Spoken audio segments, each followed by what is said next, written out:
नमस्कार, हमारी खास पेशकश में आपका स्वागत है। आपके साथ मैं हूं अंकिता। दिल्ली में चुनाव नतीजे आए और 10 साल से दिल्ली की सत्ता पर काबिज आम आदमी पार्टी बेदखल हो गई। मोदी की आंधी में पार्टी संयोजक अरविंद केजरीवाल, मनीष सिसोदिया और सौरभ भारद्वाज जैसे दिग्गज भी अपनी सीट बचा नहीं पाए। नई दिल्ली सीट से केजरीवाल का ये चौथा चुनाव था और वो यहां पहली बार हार गए। लेकिन साल भर पहले तक पीएम बनने की ललक रखने वाले अरविंद केजरीवाल के हाथ से सीएम की कुर्सी भी फिसल गई। चुनाव प्रचार के दौरान केजरीवाल खुलकर कहते दिखे गए कि जीत के बाद वो ही दिल्ली के अगले मुख्यमंत्री होंगे। लेकिन चुनाव हारने के बाद उनका आगे क्या प्लान होगा? ऐसे में अब सवाल ये है कि वो क्या करेंगे, केजरीवाल की आगे की रणनीति क्या होगी? ऐसे तमाम सवाल यहां पर खड़े हो रहे हैं।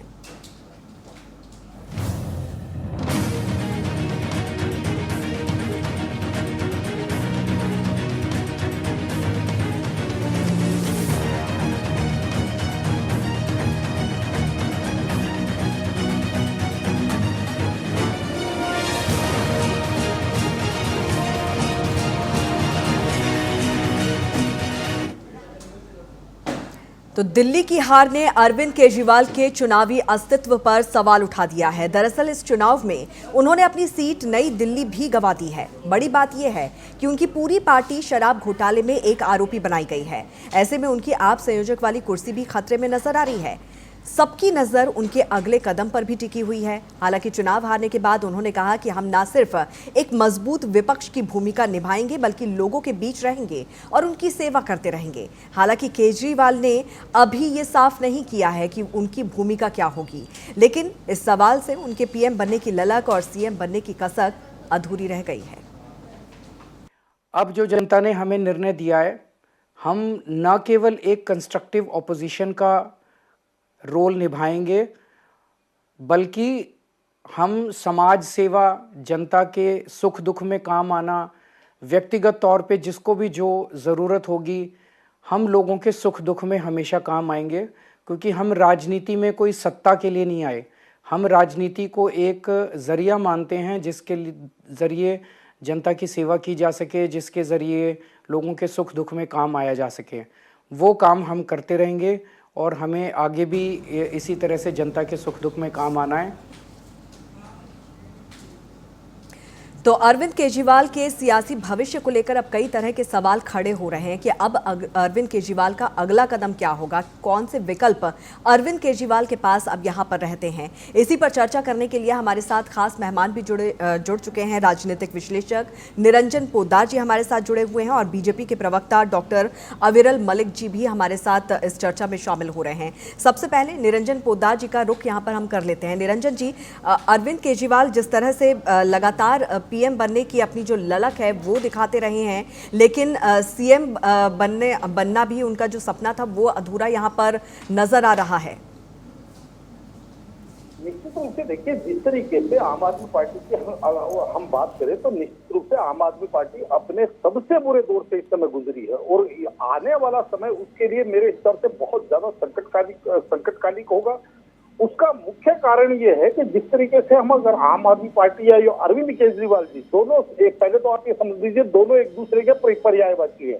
और अरविंद केजरीवाल जी की जो आदत है, यानी कि उनके अंदर एक बहुत बड़ी आदत ये है कि वो बड़े पावर सीकर है, यानी कि बिना पावर के अरविंद केजरीवाल जी रह नहीं सकते। आपने देखा होगा कि जब आबकारी घोटाले के अंदर इनका जेल जाने की बारी आई, उस समय भी इन्होंने मुख्यमंत्री पद से इस्तीफा इसलिए नहीं दिया क्योंकि अगर ये पावर किसी और के हाथ में ट्रांसफर कर देते हैं तो सामने वाला का पता नहीं एक्शन और रिएक्शन कैसा होगा। तो इसलिए, और सबसे बड़ी बात इसके अंदर महत्वपूर्ण बात यह है कि जब से आम आदमी पार्टी बनी है, यानी कि 2012 से आम आदमी पार्टी बनी है, उसके बाद से लगातार अरविंद केजरीवाल जी सर्वोच्च पावर पे रहे हैं। संवैधानिक पावर की बात कर रहा हूं। और ये पहली बार ऐसा है राजनीतिक क्षेत्र में आने का, राजनीतिक जीवन में आने के बाद में अरविंद केजरीवाल जी पहली बार ऐसा है कि बिना किसी पावर, यानी कि संवैधानिक रूप से उनके पास अभी कोई पावर नहीं है।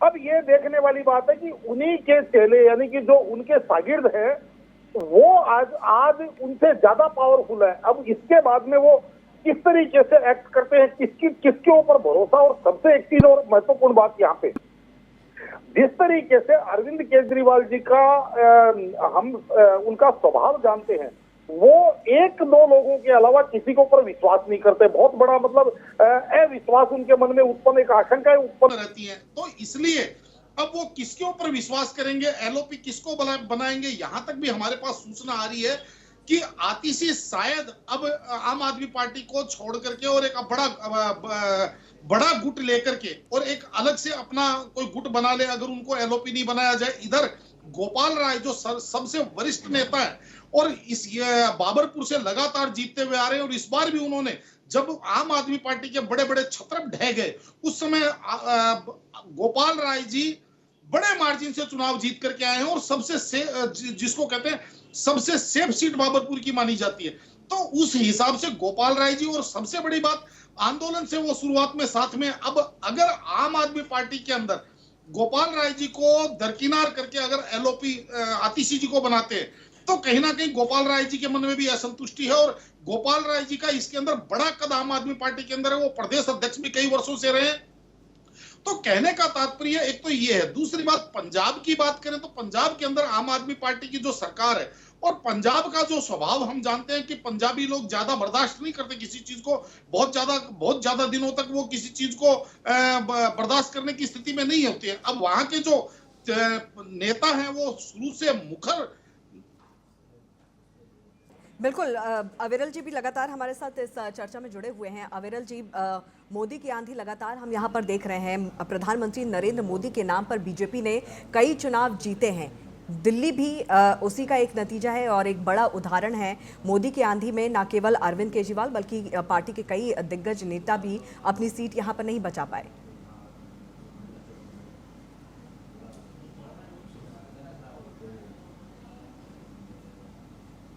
धन्यवाद करना चाहूंगा टीएनपी न्यूज चैनल के माध्यम से सभी दिल्ली प्रदेश के निवासियों का, दिल्ली प्रदेश के नागरिकों का, दिल्ली प्रदेश के मतदाताओं का, जिन्होंने भारतीय जनता पार्टी के ऊपर अभूतपूर्व तरीके से एक प्रकार से विश्वास जताने का कार्य किया और मुंहतोड़ जवाब वोट की चोट करके अरविंद केजरीवाल को आम आदमी पार्टी को देने का कार्य किया।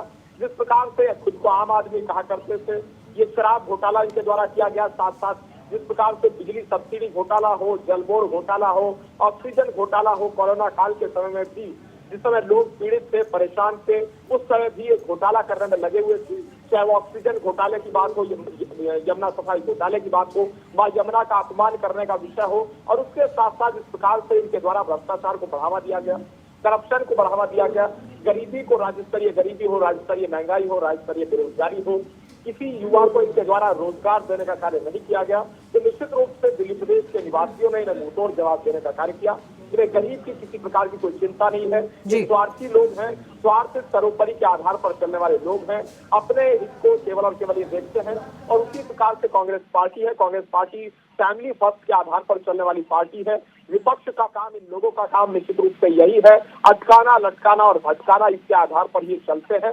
एक और भारतीय जनता पार्टी है जो कहती है वो निश्चित रूप से करती है, मोदी जी की गारंटी है और पूरा होने की भी गारंटी है।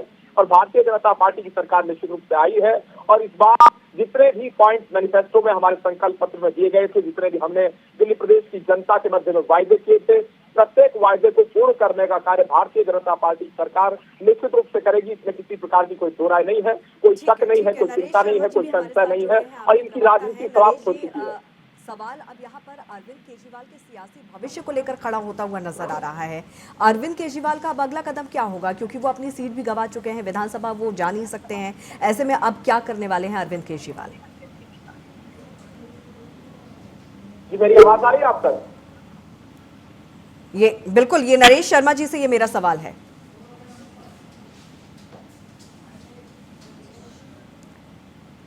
नरेश शर्मा जी, आपको मेरी आवाज पहुंच रही है? हाँ, मेरे को आवाज आ रही है, आपको आ रही है क्या? जी जी जी। तो अरविंद केजरीवाल के सियासी भविष्य को लेकर नरेश जी, अब सवाल यहाँ पर लगातार खड़े हो रहे हैं कि अब अगला कदम उनका क्या होगा, क्या करने वाले हैं अरविंद केजरीवाल? अंकिता जी नमस्कार, आपके दर्शकों को और सभी साथी पैनलिस्ट को भी। और आपने जैसा कहा कि अगला कदम राजनीति के अंदर भविष्यवाणी किसी की नहीं की जा सकती। जनता जनार्दन डिसाइड करती है कि कोई बड़ा नेता नहीं होता और कोई छोटा नेता नहीं होता। शायद जनता के मुद्दों के लिए जो हमने राजनीति की शुरुआत की थी, उनके ऊपर हम बकायदा खरे उतरे, तभी माननीय मोदी जी ने इनको एक्सेप्ट किया कि हम ये योजनाएं चालू रखेंगे। और अरविंद केजरीवाल जी की जो नीतियां हैं उनको कंटिन्यू रखेंगे। और जो भी इन्होंने नई घोषणाएं करी हैं, हम तो चाहते हैं, जनता ने आपको मैंडेट दिया है उसको पूरा कीजिए। और अरविंद केजरीवाल जी की बात करते हुए, अरविंद केजरीवाल जी एक देश के अंदर इस कम समय के अंदर बहुत बड़े लीडर बन के उभरे। कोई नहीं, हार जीत लगी रहती है। कि आपको पता है कि ऐसे अटल बिहारी वाजपेयी जी की बहुत बुरी तरह हार हुई थी उनकी चुनाव के लिए, इनकी पार्टी को भी लगे 70 साल लगे इस सत्ता पाने के लिए। अरविंद केजरीवाल जी ने क्योंकि संघर्ष करना जानते हैं और संघर्ष करेंगे। राजनीति के अंदर संघर्ष बहुत जरूरी है। जो एक अलग जगाई थी शिक्षा की, स्वास्थ्य की, वो कभी राजनीति के अंदर नहीं होती थी, अब एक्सेप्ट किया भाजपा ने। तो मैं ये चाहता हूं कि अदर स्टेट्स के अंदर यही अलग जगनी चाहिए जहां पे इनकी सरकार है। यही स्वास्थ्य की नीति होनी चाहिए, यही शिक्षा की नीति, ताकि सभी बच्चे शिक्षित हों, उनके ऊपर काम होना चाहिए। हम ये नहीं कहेंगे क्योंकि आपको मैंडेट मिल गया है और जो आपके स्टेट्स हैं वहां पे भी यही नीतियां लागू होनी चाहिए जहां सारे के सारे स्टेट्स हैं। दोगली नीति कहीं नहीं होनी चाहिए। अरविंद केजरीवाल जी, अब दोबारा से हम अपने संगठनात्मक रूप में जनता के बीच जाने के लिए नरेश जी, तो क्या पंजाब का रुख करेंगे राज्यसभा जाने के लिए? विकल्प क्या है अरविंद केजरीवाल के पास? नहीं, विकल्प तो क्योंकि पार्टी के लीडर हैं। और विकल्प देखिए कि अब जनता के मुद्दों के लिए जनता के बीच जाएंगे, जो काम नहीं होंगे जनता की आवाज उठाएंगे। और जो अगर भारतीय जनता पार्टी अपने वादों को पूरा नहीं कर पाती है तो आपको पता है कि जनता उसका जवाब जरूर देती है। आपको 5 साल मिले हैं, हम 5 साल संघर्ष करेंगे रोड के ऊपर। निरंजन जी, जिस विकास मॉडल की, जिस दिल्ली मॉडल की यहाँ पर नरेश जी बात कर रहे हैं, उसको तो कहीं ना कहीं जनता ने नकार दिया है। चाहे वो मनीष सिसोदिया हो, सत्येंद्र जैन हो या फिर सौरभ भारद्वाज हो, इन सभी की इस बार के चुनावों में हार हुई है। यानी कि जनता ने सीधा संदेश दे दिया है कि अब वो आम आदमी पार्टी के साथ नहीं है। कहीं ना कहीं जो खामियां यहाँ पर रही हैं या फिर जो कमियां यहाँ पर रही हैं या फिर भ्रष्टाचार के आरोप जो अरविंद केजरीवाल के उनकी पार्टी के ऊपर लगे हैं, उसका खामियाजा यहाँ पर अरविंद केजरीवाल को भुगतना पड़ा है।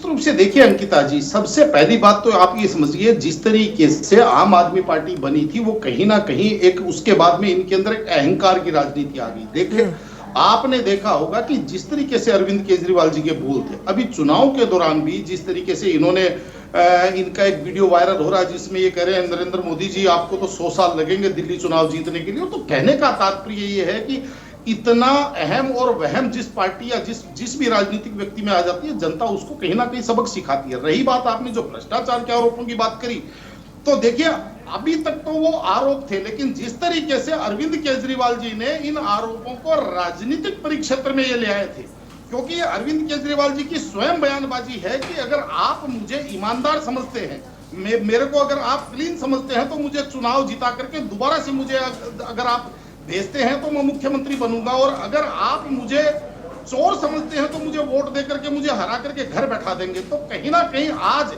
अगर वो उसी क्राइटेरिया या उसी पैमाने को अगर वो मानेंगे, तो मुझे ऐसा लगता है कि अरविंद केजरीवाल जी को स्वयं जनता की अदालत में, जो वो कह रहे थे कि हम जनता की अदालत में जाएंगे, तो जनता की अदालत में तो मेरे हिसाब से उन्होंने उनके कहे अनुसार वो चोर साबित हो चुके हैं।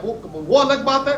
देश की जो संवैधानिक कोर्ट है या संवैधानिक अदालत है, वो उनको कब तक उनके ऊपर निर्णय कर पाएगी, ये अब देखने वाली बात है। तो कहने का तात्पर्य ये है, अगर आप नैतिक रूप से देखें तो बिल्कुल मेरे हिसाब से नैतिक रूप से बिल्कुल गिरावट आ चुकी है, बिल्कुल पतन आ चुका है। अगर संवैधानिक रूप से देखें तो संवैधानिक रूप से भी बहुत बड़ी गिरावट है। अब यहाँ पे एक सबसे बड़ा मूव है, वो ये देखने वाला है कि कांग्रेस अब किस तरीके से खेलती है, क्योंकि जिस तरीके से कांग्रेस की अभी तक की हमने राजनीति या कांग्रेस की अभी तक हमने रणनीतियां देखी है, रणनीतिक भूलें देखी है, कि आज की तारीख में मुझे ऐसा लगता है कि अगर कांग्रेस सही मायने में उनके राजनीति करने जाएंगे, तो वो ये नहीं चाहेंगे अरविंद केजरीवाल जी को दोबारा दिल्ली में उठने का मौका मिले, क्योंकि अरविंद केजरीवाल जी की दिल्ली के अंदर पूरी की पूरी शक्ति थी, जो शक्ति थी, चाहे उसके अंदर इनके नेता हो, इनके कार्यकर्ता हो, इनका कैडर हो, इनके वोटर हो, सारा का सारा कहीं ना कहीं कांग्रेस की तरफ से आया हुआ था, यानी कि वो सारा का सारा आयातित था।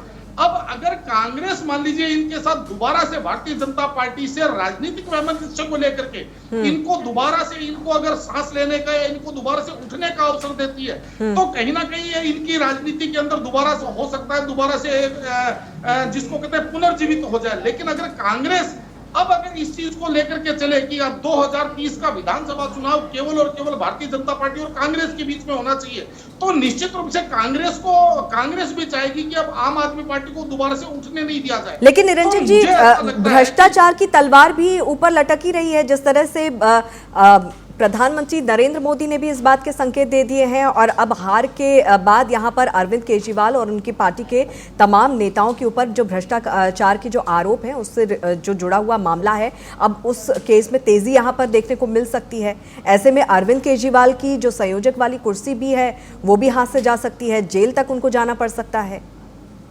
निश्चित रूप से देखिए, जैसे आपने देखा होगा कल ही एक संकेत आ गया कि जिस तरीके से श्रम घोटाले के अंदर यानी कि जो दिहाड़ी मजदूर, कंस्ट्रक्शन मजदूर जो है उनके लिए जो सेस लगाया था दिल्ली सरकार ने और उसके घोटाले की जिस तरीके से कल एसआईटी की बात हो रही थी, तो अभी तो आपको मैं बता रहा हूं जल बोर्ड घोटाला, डीटीसी घोटाला, मोहल्ला क्लिनिक घोटाला, दवा घोटाला, बहुत सारी चीजें हैं जिनकी फाइलें खुलेंगी।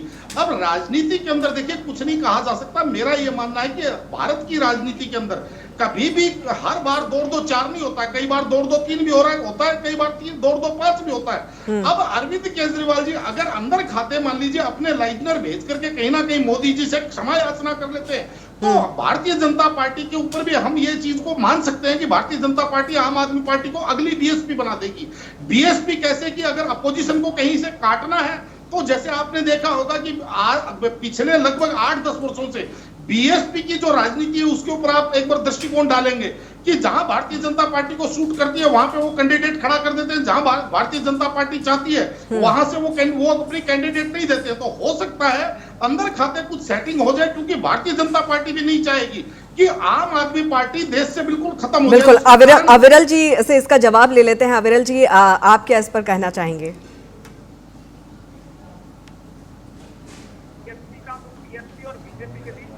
की कोई सेटिंग नहीं है, ये पूर्ण रूप से किसी प्रकार का इसमें तथ्य नहीं है। बेबुनियाद आरोप भारतीय जनता पार्टी के ऊपर मैं समझता हूँ कि है। और उसके साथ साथ जहां तक विषय है शराब घोटाले का, जल बोर्ड घोटाले का, प्लास्टिक घोटाले का, डीटीसी घोटाले का, साथ ही साथ दवा घोटाले का जहां तक विषय है, विज्ञापन घोटाला, बिजली सब्सिडी घोटाला, ऑक्सीजन घोटाला, यमुना सफाई घोटाला, दवा घोटाला, तो निश्चित रूप से दिल्ली के वोटर्स ने, दिल्ली के नागरिकों ने, दिल्ली की जनता ने स्ट्रीट टैक्स घोटाले का एक प्रकार से बदला लेने का कार्य किया। वोट की चोट करके मुंहतोड़ जवाब देने का दिल्ली प्रदेश के आवाम ने, दिल्ली प्रदेश की जनता ने, दिल्ली के नागरिकों ने कार्य किया। दिल्ली दंगा जिस प्रकार से चाहे उसका आरोपी था, जिस प्रकार से उसका पार्षद था आम आदमी पार्टी का, उसके ऊपर किसी प्रकार की कोई टीसी इनके द्वारा नहीं की गई, कोई स्पष्टीकरण इनके द्वारा नहीं दिया गया था। तो दिल्ली की जनता सब जानती है, दिल्ली का सिटीजन बहुत अवेयर है और उन्होंने वोट की चोट करके अरविंद केजरीवाल जी को हराने का कार्य किया। नई दिल्ली सीट की जनता को मैं धन्यवाद प्रकट करना चाहूंगा आपके चैनल के माध्यम से कि किस प्रकार से प्रवेश वर्मा जी को विजयी बनाने का वहां की जनता के द्वारा कार्य किया गया और अरविंद केजरीवाल जी को हराने का कार्य किया गया, मनीष सिसोदिया जी को हराने का कार्य किया गया, सौरभ भारद्वाज को हराने का कार्य किया गया, इनके पैराशूट कैंडिडेट अवध ओझा को हराने का कार्य किया गया। बिल्कुल बिल्कुल, निरंजन जी मैं आपके पास आऊंगी, लेकिन उससे पहले नरेश शर्मा जी का भी रिएक्शन यहाँ पर ले लेते हैं। नरेश जी, जिस तरह से शराब घोटाले के मामले में भ्रष्टाचार के आरोप में अरविंद केजरीवाल के ऊपर एक बार फिर से इस पूरे मामले को लेकर कार्रवाई तेजी से आगे बढ़ सकती है, इसके संकेत खुद प्रधानमंत्री नरेंद्र मोदी ने दिए थे। तो ऐसे में अरविंद केजरीवाल के साथ ही तमाम जो आपके पार्टी के जो दिग्गज नेता हैं वो भी इस जांच की आंच में शामिल हो सकते हैं। ऐसे में पार्टी का भविष्य क्या होगा? जाएगा जो इन्होंने लूटा है जनता को दिलवाया जाएगा। अविरल जी आएंगे पार्टी के भविष्य के लिए पार्टी एक राजनीतिक पार्टी है और देश की, आपने कहा कि राष्ट्रीय पार्टी है, उसके भविष्य के लिए नेता बहुत है। और आपने कहा जांच के लिए सुप्रीम कोर्ट के अंदर केस चल रहा है ऑलरेडी। सुप्रीम कोर्ट ने कई बार फटकार भी लगाई इनके वकीलों को भी कि आप एविडेंस लाइए, या आपने देखिए कि कई बार जमानत के टाइम पे बहुत बड़ा ये चुनावी प्रक्रिया के साथ में रहा कि हरियाणा के अंदर चुनाव थे, वहां पे इसीलिए जो अरविंद केजरीवाल जी की नीतियों के लिए ताकि प्रचार ना कर पाए। लेकिन अब बाहर आ गए अरविंद केजरीवाल जी, एविडेंस के साथ प्रूफ कीजिए ना। हम ये कब कहते हैं, मना कब कर रहे हैं कि अगर हमारी व्यवस्था, कानून व्यवस्था आपके हाथ में नहीं है तो फिर आप बता दीजिए कि वहां पे अंदर आप हमें जमानत मिली हुई है, हम अपने साथ प्रूफों के साथ है। अगर अरविंद केजरीवाल जी के पास कोई उस पैसे का यूज कहीं भी उन्होंने अपने पर्सनल यूज के लिए किया होता या कहीं भी किया होता तो वो सामने होता। आपने देखिए संजय सिंह के ऊपर केस के लिए पहले कहते हैं ईडी एक फर्जी उसके अंदर नाम डाल दिया गया कि संजय सिंह का नाम डाला और फिर उसके बोलते थे कि माफी मांग के कि संजय सिंह इन्वॉल्व नहीं थे। फिर तीसरी बार में वो संजय सिंह का नाम ले दिया। तो कहीं ना कहीं तंत्र को आप अपने हाथ पे लेके और उसके लिए काम करेंगे तो, और हम तैयार हैं उसके लिए, जेल जाना कोई बड़ी बात नहीं है। बिल्कुल जांच के लिए तैयार है, लेकिन निरंजन जी, ईडी ने तो पूरी की पूरी आम आदमी पार्टी को ही यहाँ पर आरोपी बनाया गया है। अगर अदालत भी ये मान लेती है तो पूरी की पूरी पार्टी खत्म हो जाएगी। मैडम राजनीतिक देखिए अंकिता जी, जो हाँ अंकिता जी मैं बात रहेगी करूं, और राजनीतिक लड़ाई हमेशा रहेगी। ठीक है। हाँ देखिए अंकिता जी, मैंने आपको क्या बोला कि भारत की राजनीति में हर बार 2-2-4 नहीं होता, कई बार 2-2-3 भी होता है, कई बार 2-2-5 भी होता है। मैं जो कह रहा था कि भारतीय जनता पार्टी नहीं चाहेगी कि आम आदमी पार्टी खत्म हो, क्योंकि भारतीय जनता पार्टी के लिए आम आदमी पार्टी और अरविंद केजरीवाल जी एक बहुत बड़े राजनीतिक टूल के रूप में प्रयोग हो चुके हैं। चाहे गोवा का चुनाव देख लीजिए, उत्तराखंड का चुनाव देख लीजिए, गुजरात का चुनाव देख लीजिए, या तमाम जहां जहां कांग्रेस से सीधी टक्कर भारतीय जनता पार्टी की थी, वहां वहां अरविंद केजरीवाल जी कहीं ना कहीं भारतीय जनता पार्टी के पॉलिटिकल टूल के रूप में काम आए। अब रही बात यहां पे ये है कि जो एक द्वेष की और जहरीली राजनीति थी, तो आपकी जानकारी के लिए मैं बता दूं, जैसे ही चुनाव परिणाम आए, आशंकाएं जताई जा रही थी कि अब आम आदमी पार्टी कहीं ना कहीं चुनाव आयोग की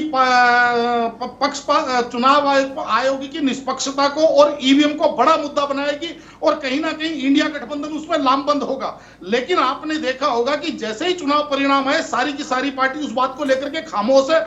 यहां तक कि अंदर से पता चल रहा है कि आम आदमी पार्टी ने अपने जो वरिष्ठ प्रवक्ता है उनको भी कह दिया है कि अब भारतीय जनता पार्टी के लिए विस्मरण नहीं करेंगे, जहरीले बयान नहीं देंगे। यानी कि कहीं ना कहीं जो मैं कह रहा हूं कि अंदर खाते कहीं ना कहीं भारतीय जनता पार्टी के साथ एक लाइजनिंग की स्थिति और आम आदमी पार्टी करना चाहेगी। इसका मुख्य कारण आपको मैं बताऊं, जितनी फाइलें इनकी तैयार हो रखी है अंकिता जी, अभी तक अरविंद केजरीवाल जी मुख्यमंत्री थे और जिस तरीके से इन्होंने 3-3 करोड़ 4-4 करोड़ रुपए पर हियरिंग वाले इन्होंने वकील अपने लिए नियुक्त किए, अब वो अगर उन्हीं वकीलों से अपनी अगर वकालत करवाते हैं तो 3 करोड़ 4 करोड़ रुपए उनकी देने की क्षमता नहीं है। उस समय दिल्ली सरकार ये पैसा चुका रही थी क्योंकि वो पदस्थ मुख्यमंत्री थे। तो कहने का तात्पर्य अब उनको भली भांति पता है कि जो कानूनी पचड़े हैं उनको वो झेल नहीं पाएंगे और वो उनसे निपट नहीं पाएंगे। तो इसलिए अब उनके पास केवल एक ही चारा है कि कहीं ना कहीं अंदर खाते भारतीय जनता पार्टी के साथ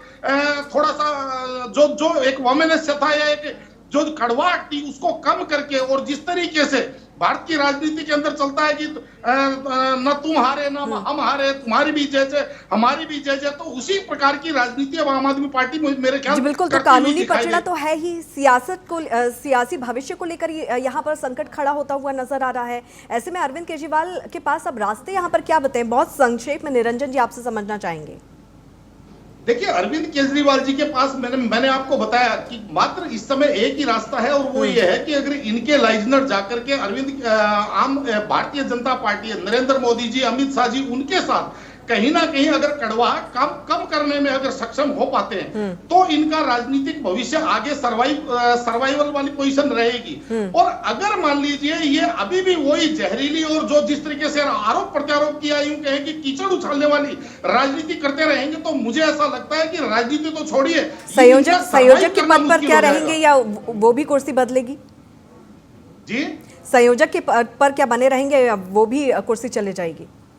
देखिए ऐसा है, संयोजक के पद के ऊपर जब तक आम आदमी पार्टी है अरविंद केजरीवाल जी रहेंगे, क्योंकि आज की तारीख में अरविंद केजरीवाल जी मतलब आम आदमी पार्टी और आम आदमी पार्टी मतलब अरविंद केजरीवाल जी, क्यों ये दोनों के एक पर्यायवाची है। और इसके अंदर ऐसा अरविंद केजरीवाल जी संवैधानिक रूप से तो अभी कोई उनके पास पावर नहीं है, केवल एक राजनीतिक पावर उनके पास है कि अपनी पार्टी के संयोजक है। अगर वो पावर भी उन्होंने किसी और को दे दिया तो वो ऐसा बिल्कुल भी नहीं करेंगे, क्योंकि अरविंद केजरीवाल जी की हमने आदत देखी है, उनका हमने स्वभाव देखा है कि वो शुरू से पावर सीकर स्वभाव उनका रहा है, यानी कि एब्सोल्यूट पावर एक ही हाथ में रहे। तो कहीं ना कहीं मुझे नहीं लगता कि वो कहीं संयोजक पद छोड़ेंगे या ऐसा कोई जोखिम मोल लेने का प्रयास करेंगे। ठीक है, तो अपनी सीट गंवा दी है तो क्या राज्यसभा के रास्ते वो जाएंगे? अब ये देखने वाली बात है, क्योंकि देखिए अभी मुझे ऐसा लगता है कि राज्यसभा तो अभी दूर की कौड़ी है, क्योंकि राज्यसभा तो अभी पंजाब के अंदर लगभग मेरे हिसाब से 2 साल का उनका कार्यकाल बचा हुआ है। और उसके बाद में अभी पंजाब के अंदर आम आदमी पार्टी की क्या स्थिति रहेगी, वहां एकजुटता बनी रहेगी या वहां पर भी कोई विखंडन होगा, कोई विद्रोह होगा, क्योंकि भारत की राजनीति के अंदर कब क्या हो जाए किसी का कुछ नहीं पता। बिल्कुल, तो अरविंद केजरीवाल के सियासी भविष्य को लेकर अब बड़ा संकट यहाँ पर खड़ा होता हुआ नजर आ रहा है और सबकी नजर यहाँ पे टिकी हुई है कि आखिर अरविंद केजरीवाल का अगला कदम क्या कुछ होने वाला है। आप सभी मेहमानों का बहुत बहुत शुक्रिया इस चर्चा में शामिल होने के लिए और इसी के साथ हमारी खास पेशकश में फिलहाल इतना ही। जुड़े रहिए TNP न्यूज के साथ। नमस्कार।